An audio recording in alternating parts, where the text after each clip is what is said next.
नमस्कार दोस्तों, आपका मेरे YouTube चैनल में स्वागत है। आज मैं आपको नाग माता मनसा देवी की कहानी सुनाने जा रही हूँ। अगर आपको ये कहानी पसंद आई तो कमेंट बॉक्स में मनसा देवी की जय अवश्य लिखिए। साथ ही अगर आपने अभी तक मेरे चैनल को सब्सक्राइब नहीं किया तो सब्सक्राइब कर लीजिए और बेल आइकॉन पर क्लिक जरूर कीजिए, जिससे हमारे वीडियो के नोटिफिकेशन आपको मिलते रहें। अब सुनिए ये कहानी।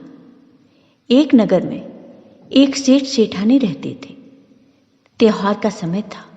सेठानी घर की सफाई कर रही थी।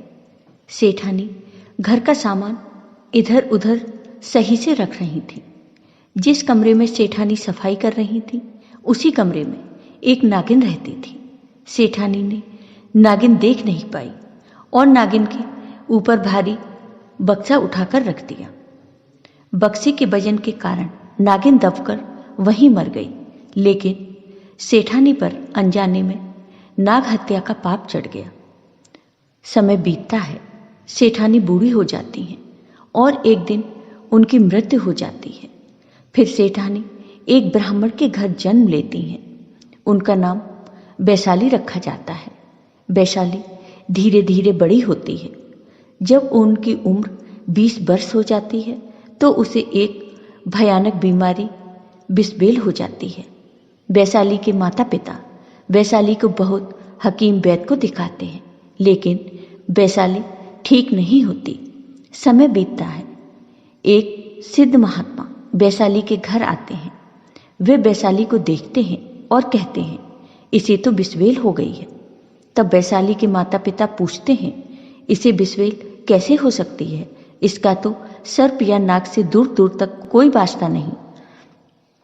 तब वह सिद्ध महात्मा ध्यान लगाते हैं और वैशाली के पूर्व जन्म के बारे में जानने की कोशिश करते हैं। फिर वह महात्मा बताते हैं, यह पूर्व जन्म में एक सेठानी थी।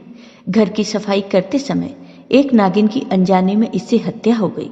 इस कारण इसे बिस्बेल हुई है। तब वैशाली के माता पिता पूछते हैं, हमें अब क्या करना चाहिए? तब सिद्ध महात्मा कहते हैं, तुम्हें नाग माता की पूजा करनी चाहिए। अगर नाग माता प्रसन्न हो गई तो वे इसे नाग हत्या के पाप से मुक्त कर इसे ठीक कर सकती हैं। फिर वैशाली उस महात्मा के बताए अनुसार नाग माता की पूजा करती हैं। मनसा देवी को नाग माता के रूप में जाना जाता है। उनके दोनों ओर सर्प और नाग इनकी रक्षा को सदैव विराजमान रहते हैं। कई फनों वाले नाग इनका छत्र है। वह कमल पर विराजमान है। माँ की गोदी में एक बालक को लिए दिखाया जाता है। वह तालकुआं के पुत्र आस्तिक हैं। नाग सदैव नाग माता मनसा देवी की रक्षा में तत्पर रहते हैं। मनसा देवी सभी नागों की माता है।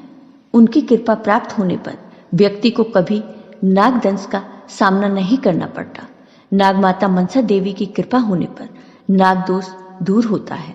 वैशाली नाग माता मनसा देवी की पूजा अर्चना शुरू कर देती है। वैशाली सच्चे मन से नाग माता मनसा देवी की पूजा करती है। पूजा करते करते बहुत समय बीत गया। वैशाली की सच्ची भक्ति से मनसा देवी प्रसन्न होती हैं और एक बूढ़ी औरत के रूप में वैशाली के घर आती हैं। बूढ़ी औरत वह बहुत गंदे वस्त्र धारण किए थी, इतने गंदे कि कोई भी उनसे घृणा करने लगे। उन्होंने वैशाली के माता पिता से खाना मांगा तो वैशाली के माता पिता ने कितनी गंदी औरत कहकर अपने घर से जाने के लिए कह दिया, लेकिन वैशाली ने उन्हें रोक लिया। वैशाली ने उन बूढ़ी माँ को पहले नहलाया, उन्हें स्वच्छ वस्त्र पहनाए, फिर पेट भर भोजन कराया। मनसा देवी वैशाली की सच्ची भक्ति से बहुत प्रसन्न हुई और अपने असली रूप में प्रकट हुई। वैशाली ने मनसा देवी को प्रणाम किया और उनके पैरों में गिर गई। फिर मनसा देवी ने वैशाली की बीमारी को ठीक कर दिया। वैशाली अब नाग हत्या के पाप से मुक्त हो चुकी थी। मनसा देवी ने फिर कहा, मैं तुम्हें वरदान देती हूँ, तुम सदैव सर्पदंश से मुक्त रहोगी, कोई नाग तुम्हें काटेगा नहीं। इतना कहकर मनसा देवी नाग माता अंतर्ध्यान हो जाती हैं। वैशाली की खुशी का कोई ठिकाना न था। अब वह बहुत खुश थी। ये वैशाली की सच्ची भक्ति का ही नतीजा था कि नाग माता उसकी भक्ति से प्रसन्न हुई और उसे दर्शन दिए। तो हे नाग माता, आपसे प्रार्थना है, जैसे आपने वैशाली पर कृपा की, वैसे ही अपने सभी भक्तों पर अपनी कृपा सदा बनाए रखना। जय हो नाग माता की। आपको ये वीडियो पसंद आया हो तो कमेंट बॉक्स में कमेंट करके जरूर बताइए। साथ ही मेरे वीडियो को ज़्यादा से ज़्यादा शेयर करिए। धन्यवाद।